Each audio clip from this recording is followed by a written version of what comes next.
नागपूर जिल्ह्यातल्या कोही तालुक्यातील गोंडबोरी फाट्याजवळ शनिवारी सायंकाळी अपघात झाला। लग्न समारंभ आटोपून दुचाकीवरून घरी परतणाऱ्या कुटुंबाला भरधाव ट्रकनं धडक दिली।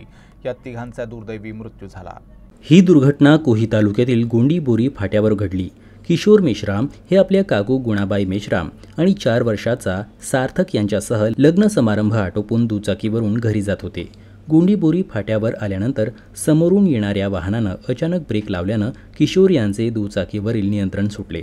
दुचाकी थेट समोरून भरधाव वेगाने येणाऱ्या ट्रकच्या मार्गात गेली आणि भीषण धडक बसली। धडक इतकी भीषण होती की दुचाकीचा अक्षरशः चेंदामेंदा झाला। या अपघातात किशोर मेश्राम आणि त्यांच्या काकू गुणाबाई मेश्राम यांचा जागीच मृत्यू झाला, तर गंभीर जखमी झालेल्या 4 वर्षाच्या सार्थकला तातडीनं नागपूरच्या शासकीय वैद्यकीय महाविद्यालयात उपचारासाठी दाखल करण्यात आलं। मात्र उपचारादरम्यान सार्थकनेही अखेरचा श्वास घेतला।